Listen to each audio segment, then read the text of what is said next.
Bom dia para você aí que está do outro lado. Bom dia, irmã Beth. Bom dia, irmã Elisa. Bom dia, escola. Bom dia. Um bom dia na paz do nosso Senhor Jesus. Que você tenha acordado muito feliz, muito alegre, muito contente, porque Deus nos deu mais um dia de oportunidade para estarmos aqui, né, louvando ao seu nome e aprendendo um pouco mais das suas grandezas, de tudo aquilo que Ele tem para nós. E agora, neste momento, nós vamos conversar com esse Deus maravilhoso. Vamos orar, então? Vamos orar.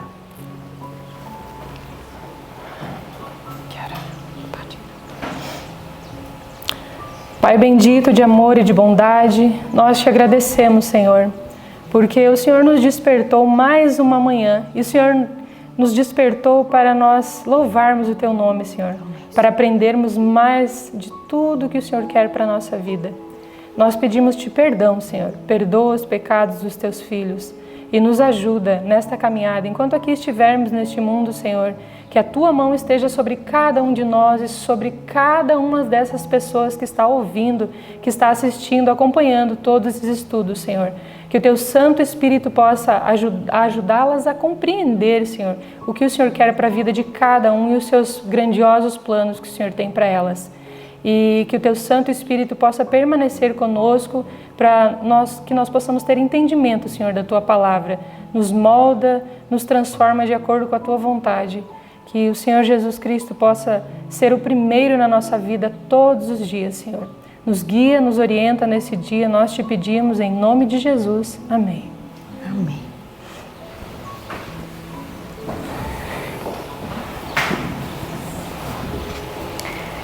Bom dia, Escola de Profetas. Bom dia. Bom dia, você de casa.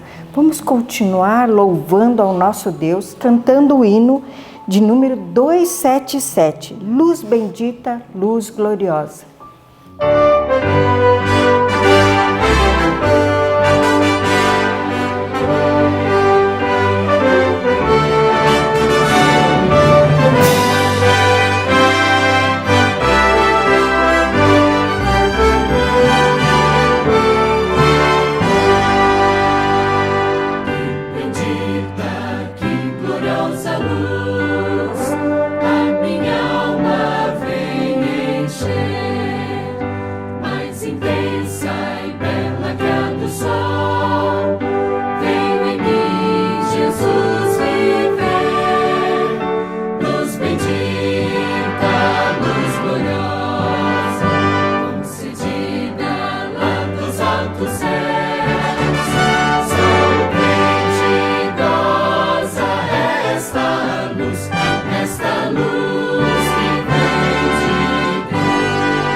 Afável e celeste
Louvado seja Deus. Amém. E que essa luz grandiosa possa iluminar a sua vida e que na volta de Jesus nós possamos estar assim preparados, né? Aguardando Ele assim, Sim.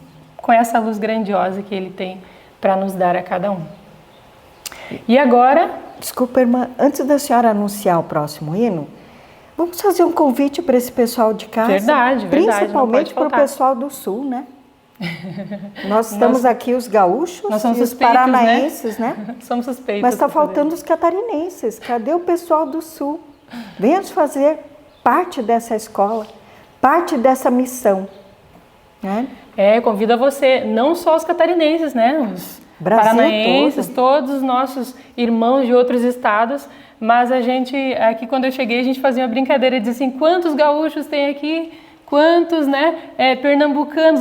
Vamos lá, gente, vamos nos ajudar. Eu convido a vocês, eu como gaúcha que sou, convido, por favor, me ajude, vamos aumentar o número de gaúchos aqui para a honra e glória de Deus.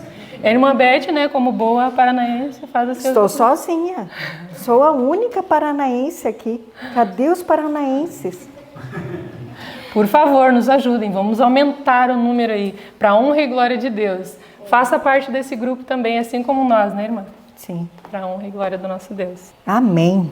Amém. Louvado seja o nosso Deus. E que seja um dia muito feliz hoje, né, na presença do nosso Deus. Com certeza, quando nós abrimos a palavra de Deus, o dia será feliz, certamente. E agora, irmã, o que nós vamos fazer? Agora nós vamos continuar decorando o nosso verso, né? Uma parte muito importante do nosso dia. Estar com a palavra de Deus eternizada no nosso coração e principalmente na nossa mente. Amém. Vamos lá. E não desanime. Você, assim como eu, talvez não seja muito bom em decorar, né? Como nós. Porque o ideal não é decorar, vamos dizer assim, é gravar no nosso coração mesmo. Realmente, nós temos a palavra de Deus, ela é bem fundo lá no nosso coração. E para isso nós temos que falar ela, né? Falar em voz audível, isso ajuda a nós escutarmos, né? Eu gosto aqui na escola de decorar, ouvindo os nossos irmãos, né? A gente anda junto na hora da caminhada, ouvindo eles falar e nós falando também. Isso ajuda bastante, me ajudou a melhorar, né? Nesse sentido. Então, vamos lá no 3? Vamos falar. E antes de mais nada, né? Esqueci de falar. Qual o verso que nós estamos decorando essa semana, irmã? Colossenses 2, do 6 ao 8. Isso, e aí você pegue lá sua Bíblia rapidinho, mas eu tenho certeza que você já está acompanhando, né? E aí você pegue lá rapidinho o verso para nós juntos decorarmos. Fale o verso em voz alta, que isso ajuda a lembrar, né? A memorizar mais fácil. Quando a gente se ouve, ajuda bastante. Vamos lá no 3? Vamos? 1, 2, 3. Colossenses 2, do 6 ao 8. Como, pois, recebestes o Senhor Jesus Cristo, assim também andai nele, arraigados e edificados nele, e confirmados na fé, assim como fostes ensinados, nela abundando em ação de graças. Tende cuidado para que ninguém vos faça presa sua, por meio de filosofias e vãs sutilezas, segundo a tradição dos homens, segundo os rudimentos do mundo, e não segundo Cristo. Colossenses 2, do 6 ao 8. Colossenses 2, do 6 ao 8. Como, pois, recebestes o Senhor Jesus Cristo, assim também andai nele, arraigados e edificados nele, e confirmados na fé, assim como fostes ensinados, nela abundando em ação de graças. Tende cuidado, para que ninguém vos faça presa sua, por meio de filosofias e vãs sutilezas, segundo a tradição dos homens, segundo os rudimentos do mundo, e não segundo Cristo. Colossenses 2, do 6 ao 8. Colossenses 2, do 6 ao 8. Como, pois, recebestes o Senhor Jesus Cristo, assim também andai nele, arraigados e edificados nele, e confirmados na fé, assim como fostes ensinados, nela abundando em ação de graças. Tende cuidado, para que ninguém vos faça presa sua, por meio de filosofias e vãs sutilezas, segundo a tradição dos homens, segundo os rudimentos do mundo, e não segundo Cristo. Colossenses 2, do 6 ao 8. Amém. Que Deus seja louvado, né, irmã? Amém. E que nós possamos ficar com essa palavra no dia de hoje bem fundo, calada no nosso coração, e para que nós possamos ter a certeza de que tudo que o Senhor Jesus tem para nos dar é muito maior do que nós podemos pensar, que nós podemos imaginar, né? Ele tem coisas maravilhosas no dia de hoje, e fique com o estudo da palavra de Deus nesse dia, e que a graça do Senhor Jesus Cristo possa estar na sua vida, e que o Espírito Santo lhe encha do seu conhecimento de todas as suas preciosidades que Ele tem para nós, né? E esperamos você aqui também. Um bom dia. Bom dia. Seja muito bem-vindo mais uma vez. Que alegria te receber. Como é que está sendo o seu dia? Como é que você acordou? Eu não sei se você está ouvindo esse vídeo logo de madrugadinha, não sei se você é daquele que, né, já acorda e já pensa assim, tenho que linkar lá na escola de profetas. Ou você é daquele que não tem condição de assistir muito cedo, depois assiste, no finalzinho do dia talvez, não sei. Como é que está sendo o seu dia? Como é que você acordou? Eu espero que seja muito bom. A gente acorda aqui já no clima da oração, né? A gente já acorda pensando, temos que ir para a sala de aula, temos que orar, temos que ler. Espero que você acorde assim, pensando no Senhor. E eu quero convidar você a estudar conosco mais uma vez, a abrir a sua Bíblia, um livro tão especial que o Senhor Deus deu para nós, né? Nós vamos terminar hoje um livro, né? Segundo Reis. Segundo livro de Reis, o capítulo 24 e 25. Estamos finalizando esse livro, hein? Quantas histórias, quantas vidas passaram por aqui, né? Enquanto líamos. Quantos testemunhos, bons e ruins, né? Que o povo do Senhor deixou registrado aqui. E, agregado a isso, nós temos o capítulo 35, Profetas e Reis, a condenação iminente, ou seja, a condenação que está prestes a acontecer, está ali na porta, chegando, né? E nós vamos estar falando então dos últimos reis que reinaram ali no reino de Judá. Nós vamos ver no estudo de hoje que em tempos de crise, o Senhor Deus intensifica as suas mensagens de advertência. Quanto mais for difícil um tempo, mas o Senhor Deus fala ao coração do homem para que o homem se arrependa dos seus maus caminhos e não termine um caminho de morte. E nós estamos vendo no finalzinho aqui do reino de Judá exatamente isso acontecendo. Qual era o contexto? O reino do norte já estava caído, né? Já estava caindo há muito tempo. E agora cativos da Assíria estavam ali como um testemunho, o resultado de uma vida que escolhe desobedecer a Deus. Só que o reino de Judá estava indo pelo mesmo caminho. Mesmo tendo um testemunho tão forte como o reino do norte, eles estavam seguindo o caminho da destruição. E aí Deus levanta Jeremias para falar ao povo, falar ao coração do povo e dizer, olha, ou vocês mudam ou Babilônia está chegando aí. E Babilônia vai chegar e vai levar vocês cativo. E a mensagem de Jeremias era interessante, ele dizia assim, ó, Babilônia está vindo, um reino que nem tinha ainda muita fama, né? Era, o problema do reino de Israel era a Síria, e eles confiavam no Egito, as grandes potências. Babilônia ainda nem tinha se tornado tão grande assim, mas estava avançando, e Deus já profetizava que Babilônia ia invadir o reino de Judá. E lá estava Jeremias falando de um reino que ainda nem era tão poderoso e tão conhecido, dizendo, ó, Babilônia está vindo aí, vai invadir.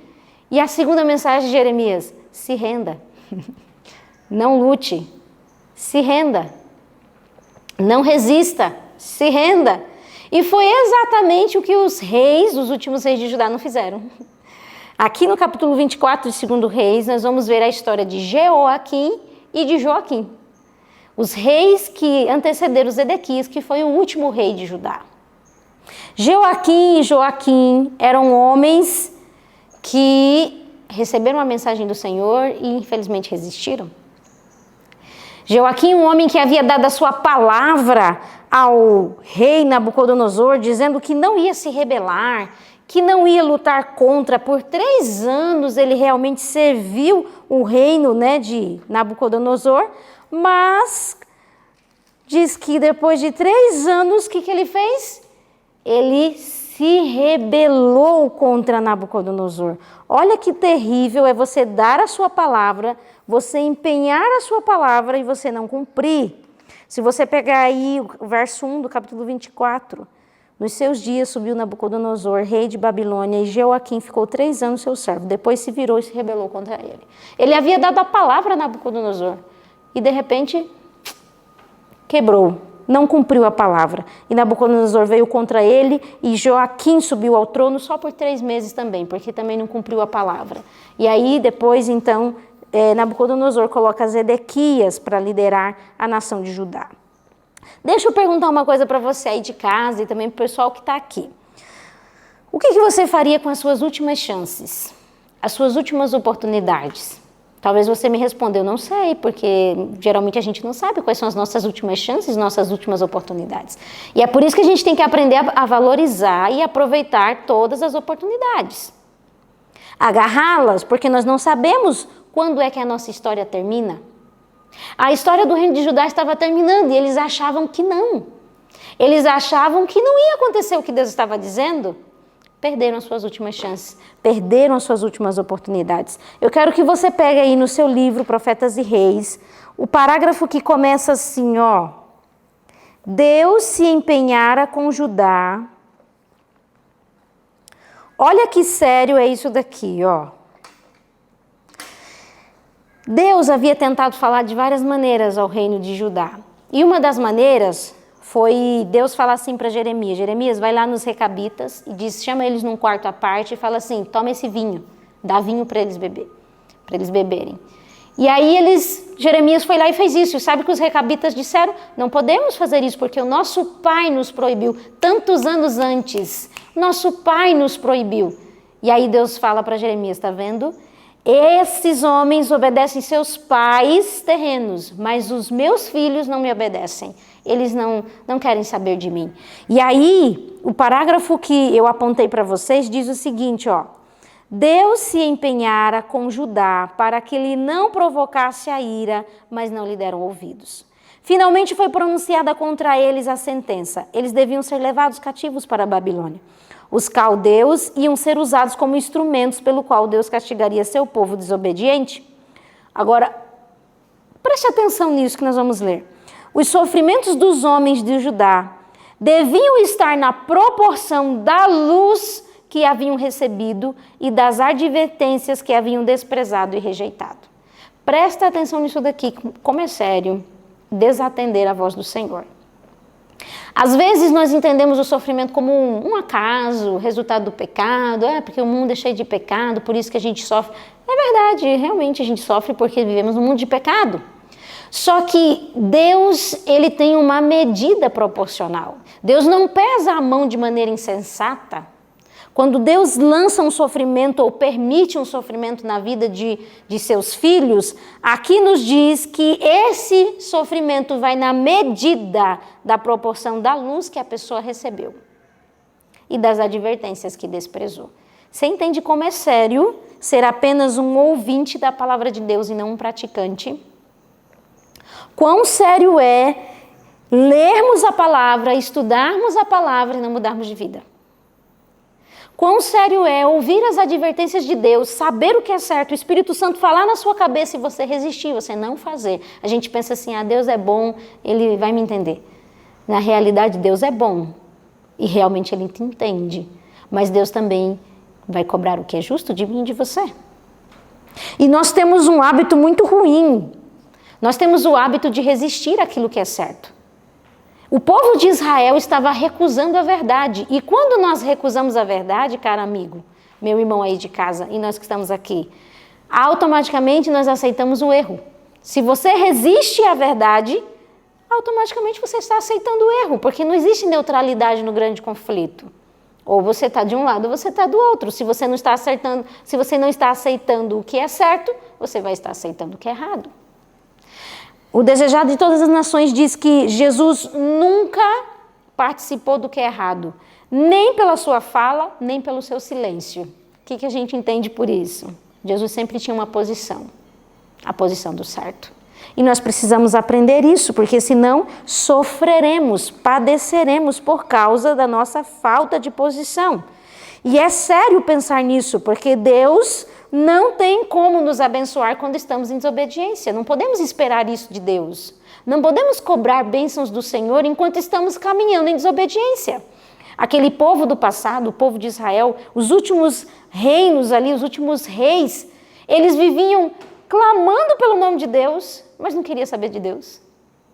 Se colocavam, se instituíam, professavam ser povo de Deus, mas não vivia como povo de Deus. Não pensa que isso é suficiente para Deus te abençoar. Ou vivemos realmente de fato como povo do Senhor, ou não seremos abençoados como povo do Senhor. Que sério pensar nisso? E aí eu quero ler com você aqui mais um parágrafo da página 217, aqui no meu livro. Esse livro aqui bem enfitado, né? E aqui o parágrafo começa assim, ó. Assim profecias de juízo próximo foram misturadas com promessa de final e glorioso livramento. Enquanto Jeremias pregava, ele não só pregava de destruição. Ele dizia, Babilônia virá, é fato, mas se nós nos rendermos, Deus tem um final glorioso para nós. Se nós agirmos do jeito certo, no meio do sofrimento, Deus tem um final glorioso para nós. Então havia promessas de esperança, que eles não ficariam para sempre em Babilônia. Haveria um tempo. E aqui diz, os que escolhessem fazer paz com Deus, vivendo vida santa, em meio à prevalecente apostasia, receberiam força para cada prova e seriam capacitados para testificar dele com forte poder. Olha que glorioso pensar nisso. Deus não nos lança numa situação e nos deixa ali para morrer sem esperança, em desespero e angústia. Pelo contrário, Ele sempre nos dá a esperança de que se nós vivermos em meio às dificuldades, com uma vida santa, uma vida de propósito, de busca de Deus, Ele nos dará capacidade para vencer essas dificuldades e testificar dele em meio delas. Pensa que glorioso isso. E aqui nos diz o livro, eu achei isso sensacional. Diz que essas promessas, que Jeremias pregava, enchiam o coração dos fiéis. E um desses fiéis era Daniel e seus companheiros, ainda crianças, ainda muito jovens.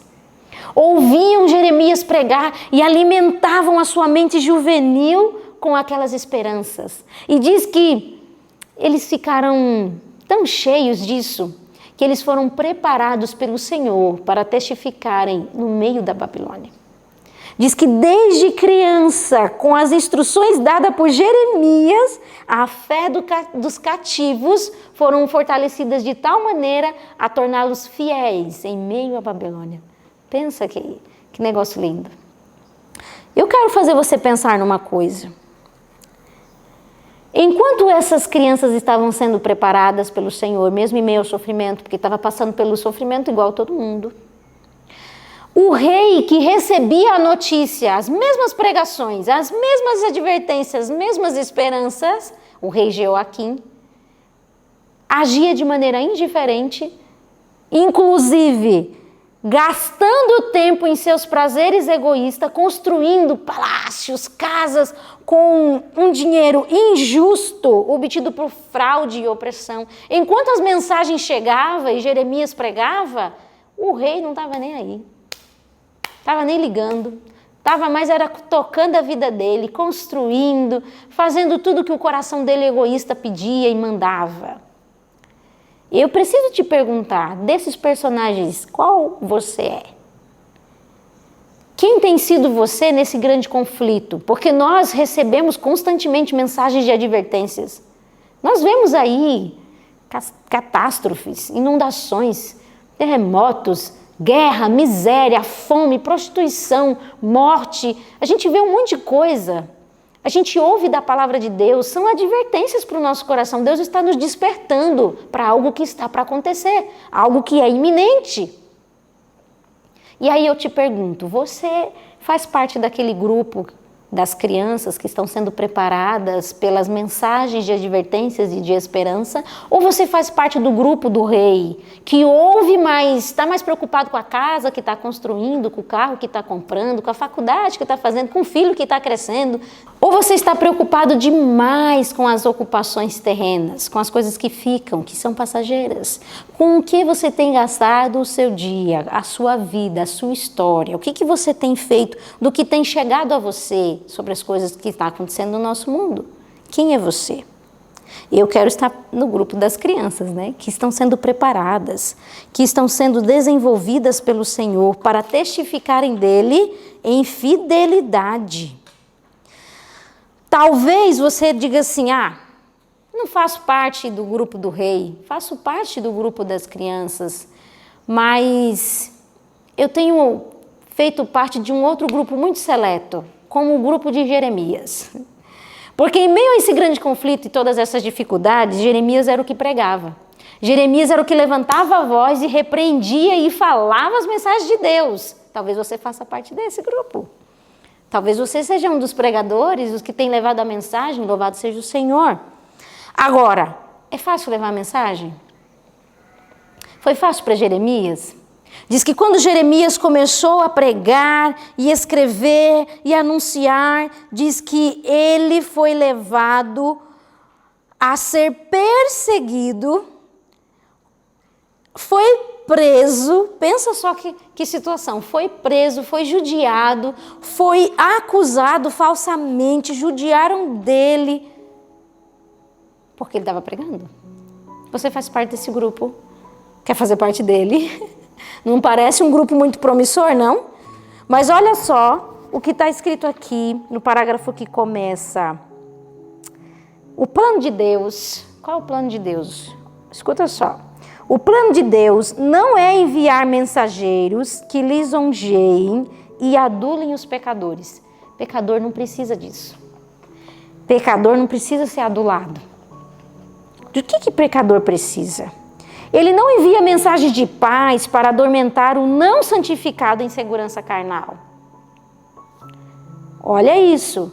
Ao contrário, Deus, ele coloca um pesado fardo sobre a consciência do praticante do mal e mortifica-lhe a alma com os aguilhões da convicção. Eu nunca vou me esquecer quando me tornei cristã e começou aquela guerra, aquela luta no coração. E eu falava, meu Deus, o que é isso dentro de mim? Que miséria. E eu procurei um pastor, né? Conversei com ele, o meu pastor, era meu pastor muito amigo nosso. E eu falei, pastor, é isso que está na minha cabeça, essa angústia, essa luta. Eu sou muito mal. E eu fui contando tudo para ele. E aí ele olhou para mim e disse assim, nossa, que bom ouvir que você está nesse conflito. Eu falei, mas como é que pode ser bom, pastor? Eu estou em angústia. E ele falou assim, isso é sinal de que o Espírito Santo está trabalhando em você, ele não está te deixando em paz, porque ele te quer. Então, se você enfrenta lutas no seu coração, se está tendo guerra, é porque o Espírito Santo está trabalhando com você. Anjos ministradores lhe apresentam os terríveis juízos de Deus a fim de aprofundar o senso da necessidade, levando o agonizante a clamar, que é necessário que eu faça para me salvar? Você clama isso, é a angústia do teu coração. O Espírito Santo está trabalhando contigo. E às vezes a gente se engana, a gente fala assim, eu acho que eu pequei contra o Espírito Santo, agora não tenho mais como me arrepender. Às vezes a gente pensa essas coisas, né? Mas na realidade, se você tem feito esse clamor dentro do teu coração, o Espírito Santo está trabalhando contigo. Mas a mão que humilha até o pó, reprova o pecado e submete à vergonha, o orgulho e a ambição, é a mão que ergue o penitente e abatido. Com a mais profunda simpatia, aquele que permite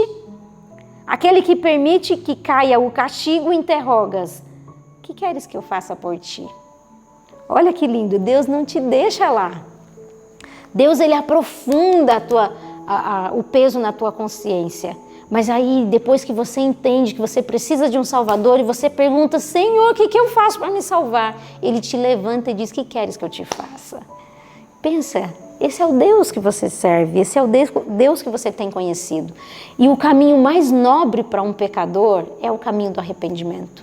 É o caminho das lágrimas, da confissão. Esse é o caminho mais nobre que nós podemos seguir como pecadores. E o Senhor Deus quer que façamos isso.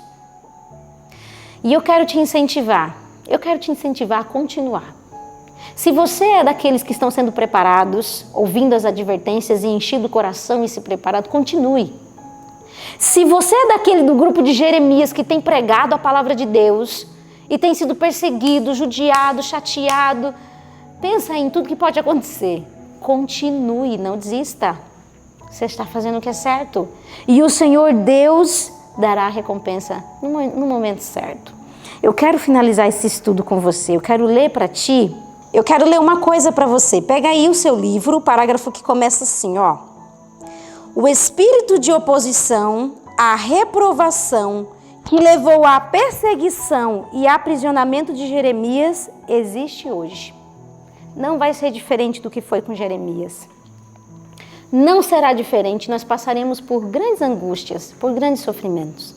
Mas nós temos a esperança de que no final haverá recompensa para todo sofrimento.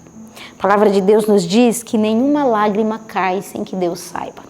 Nenhuma dor dói no teu coração sem que Ele sinta. Você consegue entender a seriedade disso, o tanto que Deus te ama e te quer, que você aceite essa missão. Faça parte do grupo de Jeremias, pregue a verdade de Deus, levante a bandeira do Senhor. Eu sei que dói, eu sei que é luta, mas o Senhor Deus dará recompensa àqueles que são seus. Que esse dia seja um dia muito abençoado para ti, seja um dia de vitórias. E eu quero orar com você. Quero convidar o pessoal também a nos ajoelharmos e orarmos.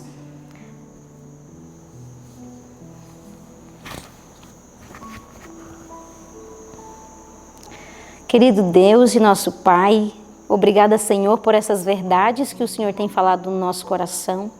Ajuda-nos a não resistirmos, Senhor, à Tua voz. Ajuda-nos para que o nosso coração se submeta ao Teu querer, aos Teus planos e à Tua vontade. Retira de nós os interesses egoístas, Senhor. Os interesses que são apenas terrenos, que são passageiros, que ficam, Pai amado. Nos ajude a olharmos para aquilo que é eterno, para aquilo que vai durar para sempre. Que venhamos lutar e buscar isso em nossas vidas. Abençoa os nossos amigos que estão em casa, ajuda eles a estudarem e buscarem mais do Senhor e também a nós que estamos aqui. Pedimos a Tua bênção sobre este dia, em nome de Jesus. Amém.